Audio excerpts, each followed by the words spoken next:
Kalau kemarin kita udah bahas HP 4 jutaan terbaik, sekarang giliran gue bahas HP 5 jutaan terbaik. Ya, ini total sebenarnya HP-HP 6 jutaan. Tapi karena harganya udah turun, nah seperti biasa, jadi makin menarik. Total ada 3 yang bener-bener gue recommended. Gue yakin gak akan nyesel kalian beli. Disclaimer, selain gue kasih harganya itu yang paling baru supaya nggak rame di komen, ini semuanya pure pendapat gue. Jadi kalau misalkan ada HP kalian yang nggak masuk, jangan baper. Bukan berarti karena itu jelek, bisa jadi karena gue belum pernah coba atau kalah saing sama yang ini. Gue berharap dengan adanya video ini kalian bisa terbantu karena gue akan kasih 4 alasannya juga beserta 1 kalimat yang tepat buat masing-masing smartphone. So, welcome back to Today's Edition channel. Nama gue Greg, let's check it out.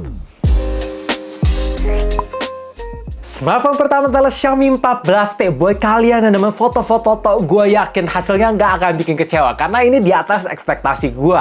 Apalagi karena ada kolaborasi sama Leica. Jadi ada filter-filter khusus yang ngasih kesan itu kayak 99% Leica. Dari segi tone warnanya, karakteristik warnanya, ciri khas, bahkan sampai watermarknya pun ada. Kedua, performanya ini terkencang. Dimensity 8300 Ultra plus kombinasi vapor chamber cooling yang makin besar bikin performanya nggak cuma kencang, tapi adem ayem. Ketiga, fitur-fitur AI-nya komplit. Ada AI interpreter, text to speech summary, note summary-nya ada. Kalian pengen besar kecilin foto di sekeliling, nambahin generative fill bisa, hapus objek bisa, circle to search. Dan keempat, dalam segi fitur-fiturnya tuh komplit banget. Udah support dual 5G, Wi-Fi 6, IR blaster, fingerprint under display, stereo speaker, haptic vibration bagus. Dan untuk harganya ini, kalau ngecek di Tokped, emang harganya 6,5, tapi kalau misalkan kalian punya kupon di 5.850.000 jelas turunnya jauh. Jadi 1 kalimat untuk HP ini adalah Beast Performance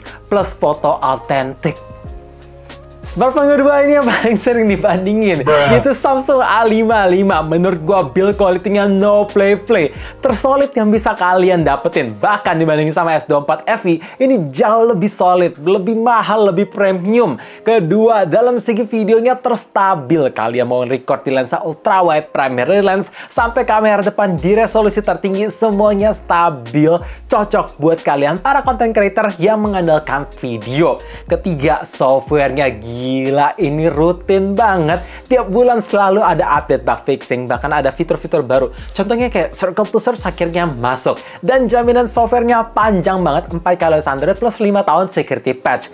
Keempat, security-nya gila. Top banget. Ya, selain ada private secure folder, terdapat juga Samsung Knox. Jadi kalau misalkan kalian nggak mau HP-nya kena hack, ini ada ruangan khusus yang bisa kalian buat masukin semua file ke sana. Jadi kalau misalkan amit-amit HP kalian kena phishing ke aplikasi APK-APK yang zaman sekarang lagi beredar, tenang.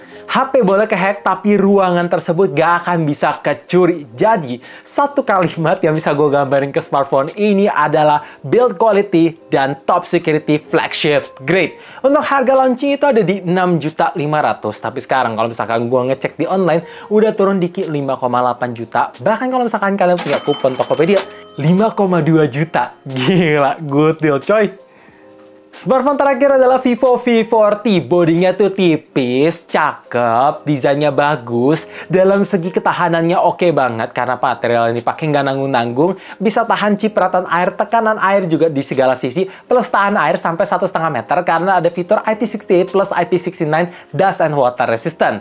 Kedua, layar melengkungnya itu bagus, kelihatan premium, mahal. Warna layarnya yang dikasih pun bagus banget, tajam, refresh rate mulus.